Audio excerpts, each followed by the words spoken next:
Noon. Sorry, we started just a tad bit late. My name is Debbie Leno. I'm known as Inner Peace Coach. I'm the founder of Luma Life Wellness and Coaching, and also the creator of the private Facebook group, The Ageless Women. Thank you for being here. For those of you who have the chance to catch us live, and for those who don't, catch us on the replay. I think you'll really enjoy today's conversation. Our topic today is a big one: surviving a home invasion and sexual assault. And so I have with me today my friend Karen. She's here local from Cincinnati. Mhm. And she is the founder of Soul Survivor Arts, creator of Soul Survivor, the video, creator of Inside Out Emotive Art Exercise. She's a gifted, self-taught intuitive artist, writer, and event speaker. As only an artist and writer can do, she breathes fresh new life into everything that she does, and more specifically into some really tough places that she's had to go through, especially the night of November, in November of 2014. So Karen is not your average Karen. She has generously shared her story in interviews on radio and TV. She inspires others with her story. She inspires those that have a similar story. And won't you welcome our guest today, Karen? Thank you so much for being my guest today. And I'm going to open up with some of your words. I began to see, I began to understand, beyond the pain to the understanding. I began to see the beauty and interconnectedness of it all. I began to speak, to tell my story. And as I grew, the story grew. And the story begins to grow. And I grew. And I continue to grow. So please share with our viewers today, Karen, your story. Well, yeah, where to begin? Really, thank you for inviting me and giving me the experience. Because, yeah, it's time to kind of catch up. It will be 6 years this November since that event occurred in my life. And yeah, I learned a lot of wisdom. I learned a lot about myself when it happened and the year or two after it happened.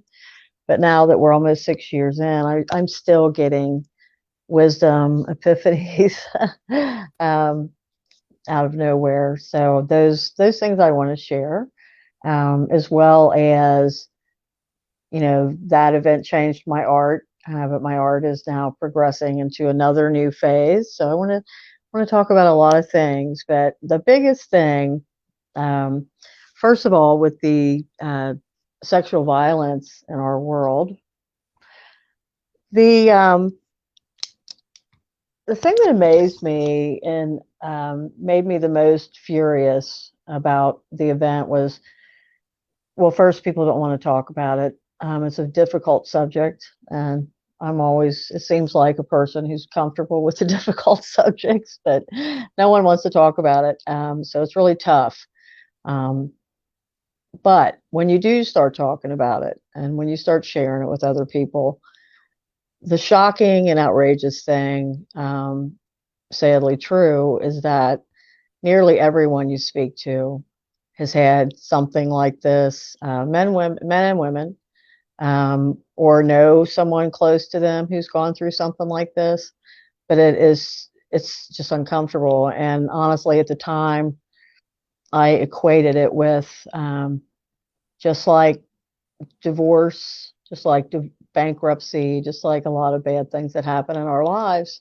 Um, we don't want to talk about it. And I do believe that that is just a way of protecting ourselves, So as not to from re-traumatize. right, and the emotions of it. Um, and just thinking that, if you ignore something, it'll pass and it'll go away. But I am someone that when anything difficult happens to me, I want to understand as much about it as I can. So I dig, I jump right in. And like I said, in that instance, I was just outraged that it happened to me. I mean, no one ever thinks anything like that is going to happen to them. I'm a peace person. I've never expected to be attacked in my entire life. And it was a really odd story. And if you watch the Soul Survivor video, you get the gist of it. And but yeah, just a really odd event. However, 6 years later, the big thing that comes to me about it is the words, the language, especially the word victim and the word survivor, because the word victim obviously screams victim, but the word survivor also screams survivor. I had no awareness of that when I named my art and my endeavor Soul Survivor Arts. I'm not going to change it. I still think it's a good name. However, I think that mentally, and when we talk about our experiences, when we go about our lives with our own daily inner conversations, if we could try to replace the word victim and survivor with something else, because those words do have power, and it keeps you in that mode. I think it helps to keep you identifying with the experience or with that label. And I just think that's a really bad label. I So, think, though, when you have not processed it yet, and correct me if I'm wrong, because I have not been through hmm anything like this, hmm but I would think that when you're still keeping it in, holding it in, and the power is in you, and that those hmm words are still in you, I, hmm I would think that there would have to be some sort of letting go therapy, whatever it is, to help you do that. And then once you hmm can let it go, once you can let the experience go, once you can process the hmm event, and then you can also maybe then let go of those words because you're no longer attached to them. right. Like that was Yeah, you you. then, and Yeah, who are you now? What do you think is a better word? that's the tough part. I just think if we can frame it in, this is an experience that I had, not this is what someone did to me. Because that gives your attacker power too. And I'm totally with you. This kind of thinking, this kind of thought process, and I'm a super deep overthinker, so I just think things through like until they're threadbare.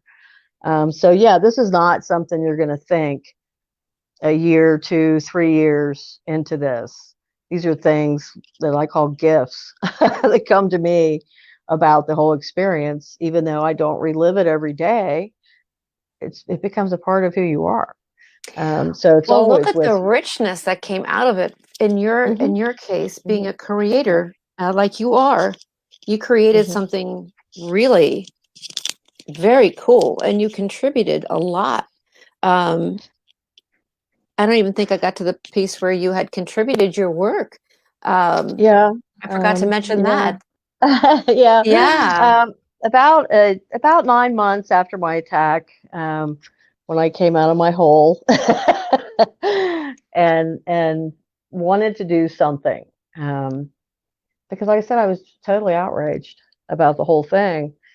I discovered Women Helping Women, which I did not ever know about before that time. And that was another thing that bothered me. I thought, every woman should have, I mean, this number should be easily accessible. It should be like, 241 kids or something for women or people that go through, not just women, people that go through these kind of, uh, violent episodes. And so anyway, I found Women Helping Women about 9 months later and got involved with them and started volunteer training to be an advocate for women, which was a lot. It was a whole summer course, a lot of information. I still have my books. I must say they do great work, and they were very aware of my artwork. Initially, Women Helping Women just provided me a place where I could hang some of my artwork, because artists are always looking for public places to hang their art. And so that's how it started. But then when I started bringing in the work I had done, when my attack happened, I started painting 2 days after, and I started painting on glass for the first time. And I usually use a palette knife, and whatever's going on in my life is what comes out in the painting. And they were some pretty dark, angry paintings that definitely showed the experience for 6 months of going through that, the initial 6 months. So when I had to clear my studio out a couple of summers ago, I only have so much room, and I asked them if they would like that, collection, and they absolutely was like, yes, thank you so much, we want it, and it's hanging there for other survivors. That's Because to so me, cool. when all that happened, um, I started painting 5 years before that, and it was just kind of fun and super addictive hobby. I loved it, but I had no idea of what it was actually doing for me. And since Wow. that attack, art for me is about what it can do for you, not just looking at it, but actually creating it. What you can Art pull out of therapy. the inside. Yeah, and that's the inside out emotive art exercise. And I don't call it a class because healing cannot be taught. So my art took a healing, I became aware of the healing power of art for me, and the fact that it could be there for anyone and everyone. It doesn't require skill or special talent or any of those things. And people say to me a lot, oh, I could never do what you do, and I'm like, you don't know that. So you sit down and you try it, you just don't know it. And when you sit down and do it, so it's very addictive. Be careful. I But I totally agree with it's you. yeah, very therapeutic. Color has Hmm. power, and just you just Letting feel like go when of you lines. yeah, just letting go of it. Yeah, and so art became healing for me. Um, I started doing public speaking. I spoke at um, I was the featured speaker for the National Crime Victims Week in 2016, where I spoke to the city of Cincinnati dignitaries, and then I spoke at UC Claremont College. And I'd always loved public speaking. Didn't necessarily have, outside of corporate work world, didn't really have a lot of reason or opportunities to do it, but really love that. And so basically, yeah, my whole life just turned to an entirely new trajectory, and it's really picking up speed now, where I now know that my life purpose and everything I do is about healing. Everything. So, when I talk to people, just everything.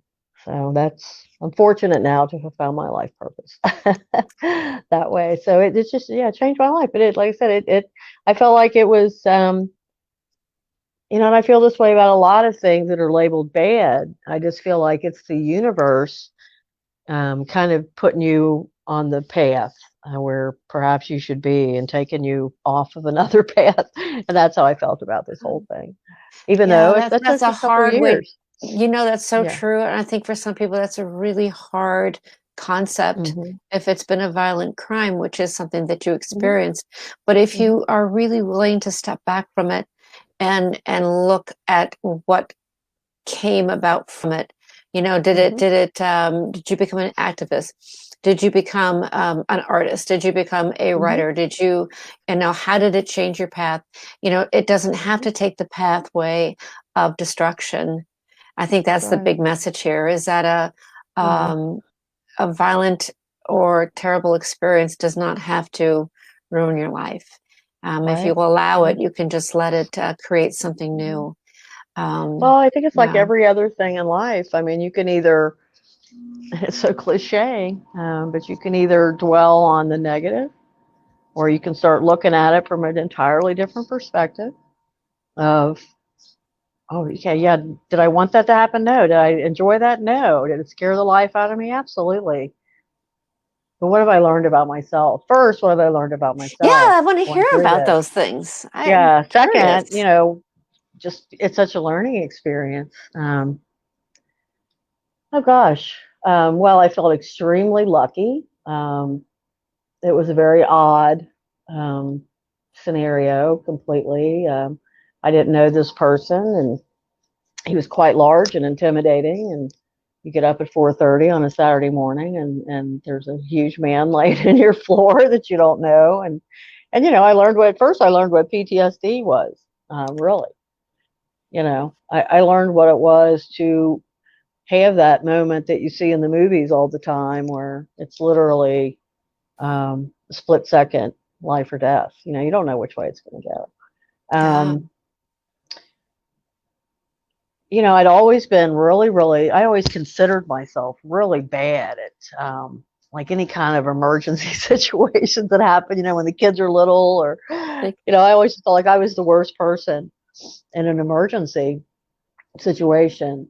Um, and I bet you don't do what you think you're going to do. If you were to no. imagine, because I was broken into and walked in on the person who ransacked my home, and Oh, God. I did not do what I thought I would have done in a situation like that. That's why I Yeah. ask you. Like you think Yeah. you're going to do this or that, and you don't. No. No. And that was really a big part of it. And that was an immediate thing. As soon as my friends, family, people that were close to me started coming to my house afterwards, of course, the first thing was, well, you've got to get a gun. I'm not getting a gun, folks. I've had a gun in my life. I used to have a gun, 30 years ago. I didn't use it then. I thought at the time when I had that gun and my children were little that if anyone ever tried to come into my home and hurt me, that I could use it. I really believe that.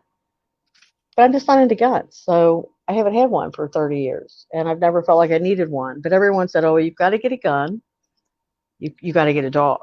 I was like, no, I'm not getting a dog. Um, just because of this. And you got to move. And I went, no, I'm not moving. I love my apartment. I love where I live. And the biggest thing was, I'm not going to let anybody force me out of my home. So that was Mm. my stubbornness for I like was just nine going to months. say that. But the Wow. gun thing and the I learned in that experience that if I had had a gun, and I was right up next to a cabinet that had knives in it, and that's the way this is where people don't, they have no idea what they're going to do. But I I agree. learned that if I'd had a gun, I would not have been able to use it. I would not have shot that man. I know that. Um, I didn't. I didn't make any fast moves to be aggressive. I prayed. I prayed I mean, really prayed. Really prayed the silent prayer that I don't think many of us do. And I probably haven't since, honestly, like that. I mean, to really, every spirit, every whoever's here right now, it must have worked. Um, because, yeah, I felt like the whole thing was very, very strange and scary, but it certainly could have been a lot worse than it Yeah. was. And honestly, I felt for him too. And people thought that was really nuts. But the day we went to court, they caught him 3 weeks after the event, and he confessed. And then we went to court several weeks later. It was in June the next year. We went to court, and people were all like, "Wow, we want to kill him, or we want to do this," and people that loved me or cared about me, and I was like, I feel kind of sad for him too, because there's so many sides to this complicated situation, and you don't just wake up in the morning and decide to go stalk somebody and scare somebody to death and attack somebody. So I was just like, I was sad for him too. What happened in his life that brought him to this place? Because I had learned about him over the months. Actually, the person that used to do my hair went to high school with him, and he was quite involved in the community for many years, youth sports, and had a really good reputation. So I'm not sure how he got where he was either. Oh And I may never my. know that. And I may Wow. never know that. Yeah, I may never know that. Yeah. He wasn't a kid. He was a year older than me. He was 56 years old when that happened. So it was just really weird. The whole thing was just very odd, you know. And he How found out about gracious of me. how gracious of Huh? you. How gracious of you to Oh, think well, about him. Yeah, I do. Like I said, I think about all the people that are involved, and I think about, one of the biggest things that I got really angry about after the attack. And honestly, you were the one who triggered this response from me about a month or so ago, and I was really surprised when it came out. Um, but yeah, I was more angry at the men in my life, um, because of the second assault, and no one knew what to do, no one knew what to say, and maybe they said that, but a lot of times I don't think they did say that to me. And so it was all, we were just kind of left, you're just kind of left wondering, you wish people would say, I don't know what to say, instead of just kind of ignoring the whole thing. People just kind of ignore They it don't know because, how to once talk again, about it. right, Yeah. it's so They don't know how uncomfortable. to And talk that's why we about need it. to talk about it. Yeah, Yeah. that's why we need to talk about it. Mm-hmm. So Mm-hmm. that was really where most of my anger went, more so than the attacker, which is really odd. But he was, like I said, he was very, the whole thing was very odd. I mean, the whole time he was there, he kept telling me he wasn't going to hurt me. It was just really odd. It was just really, really odd. So, Wow. but yeah, you learn a lot. And I know now there's no point in me, not that I want to, but I'll never get a gun. I would never be able to use it, I don't think. No, I don't think. Boy, I don't It's know. prayer work. The That's prayer another one work. of those things where you go, yes, You that's don't a know. you don't know. Yeah. You You don't think know. you do this and And that, and you don't. yeah. And a lot of people, yeah, are coming at you with, "Oh, you should have done that." I'm like, you just don't know what it's like to be in that moment. You're hoping Exactly. to just get out alive. You're not Yeah. thinking about kicking up some shit, Because you don't know Um, how it's going to go. So right. yeah, I totally I mean, I understand. didn't know if he had a knife on him. I didn't know if he had a weapon on him. I'll never know that either. Yeah. There's so many things I'll never know about it. So unless I actually ever have a conversation with him, who knows? Mm. Who 6 knows? That years from could, now, you never know. who knows? I don't even know if he's still in prison. Someone asked me that recently, and I don't worry about that. I live in a different state. Gone back to my maiden name, and even if I were still there, I don't think I would worry about it. So So, what's next for you, Karen? What's next for you? What's the next big thing for you? well, the next big thing for me, that I have in mind, and I'm also going to take some more advice from another conversation I had with you. I'm looking into hiring a marketing concept firm, because I realized, again, like the last 6 months ago, maybe, with all of the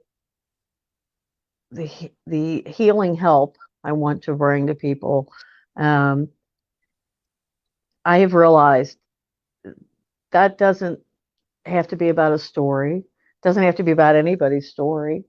There's so many stories. We all have a story, and like I said, people, the communication with all that, what happened to you and me and anyone else, and it just gets really bogged down.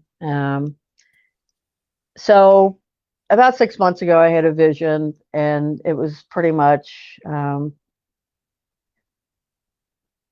how do you bring about the most healing to the most people, that you can, without running into this wall, without facing these obstacles, and how do you just get down to the nitty gritty of what is needed, now, I think, especially moving forward, as far as healing goes. So what I'm working on and just getting ready to work on, and I haven't told many people about this, so I'm kind of like, oh, it's in the formulation stages, but I want to put together a large meditation event, um, ideally hundreds of people, indoor, outdoor, um, music, meditation, healing during Art, just that.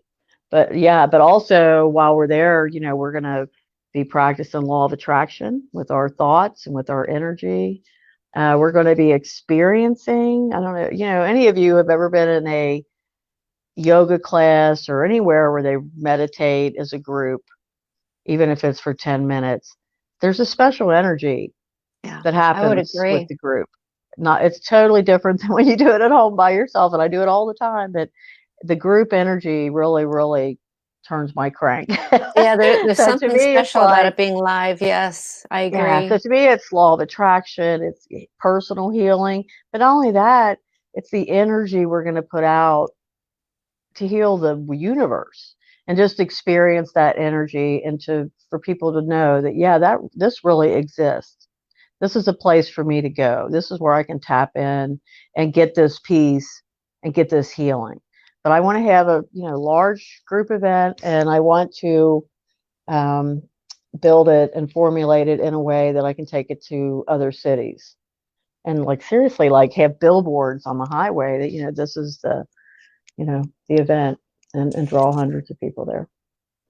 Yeah, so that's Keep your really, and that, vision. other than that, yeah, my painting has changed. I'm also, for years, I thought I had to, I'm an intuitive reader and I'm an artist, and for years I've been trying to keep everything nice and tidy and separate. Like, oh, well, the art's here and the readings are here, and now I've realized that no, it all does belong together, All because I don't goes approach. together. Yes. Yeah, I don't approach my art like I've done, no offense to the artist, but I call it the wine and cheese kind of thing. I've done that. I've tried that way. I'm a rebel. I don't like rules. If someone tells me I have to do something one way, I'm sure to go the other way. So that Our didn't brains that didn't are work. alike. Yeah, that didn't work for me. Yeah. Because it's really a pretty demoralizing experience. I don't think people realize. When you're putting all this creativity out, and I'm sure there's other things too that are creative besides art, but and it's a really, we all have the experience, for however long we accept the experience of people looking and sipping wine and having cheese and snacks and saying, "Oh, that's so pretty," and then walking out.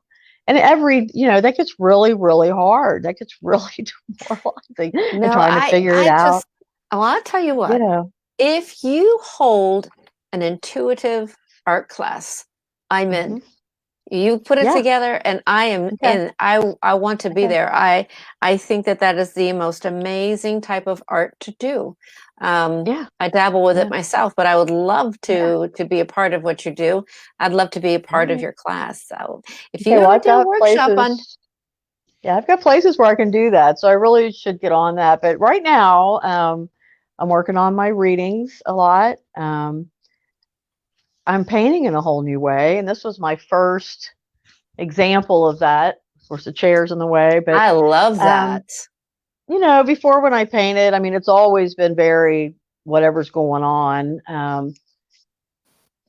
But now, the past 6 months, even though this is how stubborn I am, okay, even though I've been into the metaphysical and all that for years, and I know all about law of attraction and meditation and what it can do for you, um, I just kind of jump into things, and I wasn't following any kind of structure.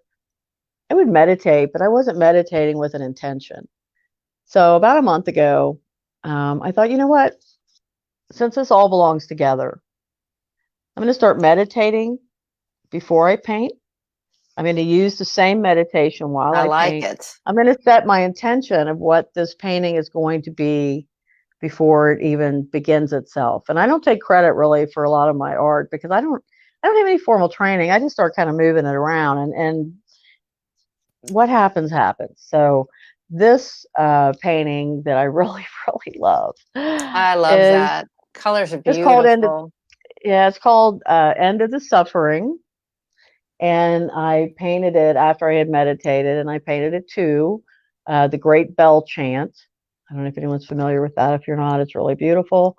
It's an hour-long meditation. So yeah, so I've done two of these, and I'm thrilled with the results. So I'm Yes. excited What a to do beautiful, that. what a beautiful Yeah. marriage, meditating and painting. It's beautiful. Well, it took me a long time, but I feel like now I really finally know what my life purpose is. So it's all healing. It all belongs together. There's no way I can split it apart. Even though And I you thought, shouldn't. yeah, and I shouldn't. and now I know that. So learning. Yeah, it's Excellent. good. So yeah, Well, the art and the reading and holding that vision for what I'd like to do. And of course, with the coronavirus and all that right now, I don't know. But it's, on the other hand, I mean, initially I thought, well, with the coronavirus, that's really going to shut that down. But now I'm thinking, no, people people are going to really need need more that. healing than ever. Yeah, people are. Absolutely. Yeah, Absolutely. People are going to yeah, need the healing. I would agree yeah. with that. So Is there I just want to experience that energy. So, is there anything else that you would like to leave our viewers with today? mm, well, I'm sure there is. Message to women Yeah, at your message to bottom. women.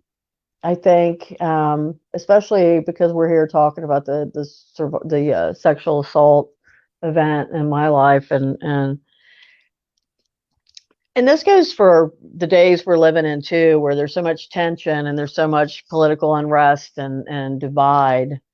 Um, don't be afraid to talk about it. In fact, if you're in the grocery or wherever you're at in your life, if someone needs or the subject comes up, don't shy away from sexual violence. Don't shy away from that conversation. You can help somebody, and just as well if you're buying a pound of lettuce in the grocery market and there's someone who's very different from you that you're not familiar with and that fits a description that you haven't been comfortable with. Have a little experiment with yourself and start a conversation with that person I like that. because That's a magic great. magic happens in those moments. I'd rather talk to strangers, but no offense, most of the time. Because it's always you start talking to people and it's almost always an oh my God moment. That was so nice, or wow, we have something in common, or I felt so good. Yeah, So I talk to people. love that. I Yeah. love random Talk about the hard conversations. things and just talk. Yeah. Yeah. Talk.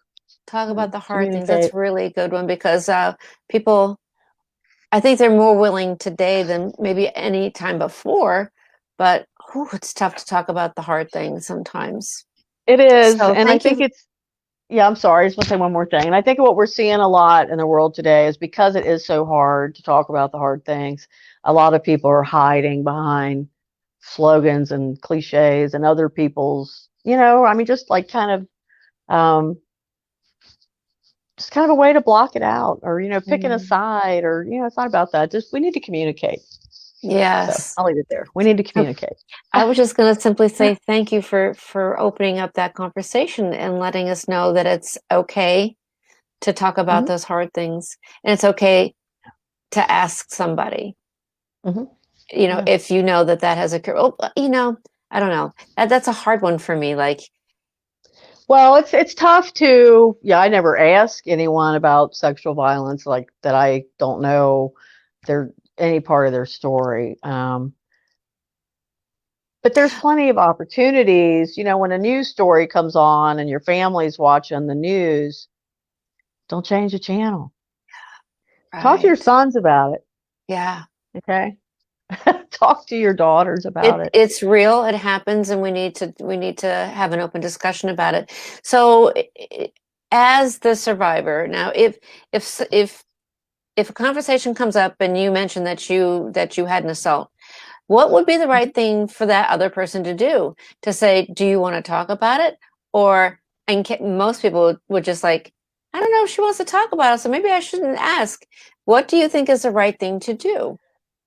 Well, I do it all the time. I run across a lot of people through my intuitive work, doing readings and things, and all kinds of. That's what I love about reading. It's really about the conversations that happen at the table, and all kinds of conversations happen on that table. So it kind of gives me a place to be free, in a private, personal place.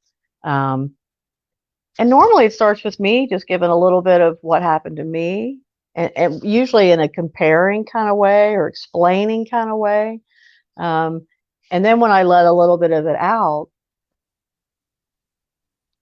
either I get another person sharing their experience and having someone to talk to about it, openly and freely, And or that's healing too, isn't it? sure it is. Just speaking about it is super healing. And or if it hasn't happened to someone else, they're usually really fascinated by the story. So it's still a good conversation, and I still leave everything with, we need to talk about it. Yeah, and it's very, I don't know, you saw the Soul Survivor I did. video, I did. and yeah, Shalonda, the girl, she had never told anybody, and it happened to her like 25 years ago. She had never told anybody about it. And when we were there with her, kind of holding her while she did that, if I, like I said on the video, if I never helped another person again, that It's a was painful amazing. thing to, and here's the thing though, when you hide events like that, when you hide those big Hmm. events, Life altering there, events. Yeah. well, what happens is that it comes out in various other ways in your Yes. progressive life. If you don't deal with it, if you don't heal it, Hmm. it manifests its way and it comes out sideways sometimes, and you don't even realize it. Well, yeah, if you don't deal with it, you're probably for sure going to have relationship problems for the rest of your life. So, Yeah, trust yeah, issues. I could see it all the way down the line. Fear, yeah. And PT. and more importantly, you're going to have a relationship issue with yourself. Yeah, that too. I could Most see that. importantly, is yourself if you don't deal Yeah. with it one way or the other. And I'm not saying my way is the way, because I'm, like I said, I get mad and I'm coming at it. But one way or another, you gotta But you you got to get it gotta get healed. your, take your time. You're gonna isolate. You're gonna be PTSD. You're gonna hurt. You're gonna go through all those things, but sooner or later, you got to pick the rock off and come out into the world again. And then you've got to look at your. I mean, you really got to deal with it, or else you're going to carry it in a negative way the rest of your life. Exactly. Yeah. Yeah. Exactly. Yeah. Well, thank you, Debbie. Thank you for coming on. Thank you for Thank sharing. you. I so appreciate it. I Oh, appreciate I love you. it. Thank you. And I'm Thank you. serious. If you hold a I workshop, I'm okay. coming. Yeah. I'm I'm coming. going to Vegas. I'm leaving to Vegas this week, and when I get back, I'll start working on that. Okay, good. All right. I'll get some friends Thank together. you. We'll come to an intuitive art workshop. I would love to do Oh, that. that would be awesome. We'll do that. We'll Yeah, do that. sounds good. All right. Mwah. Thank you, Debbie. Take care. Bye bye. Bye. Thank You you. too. You.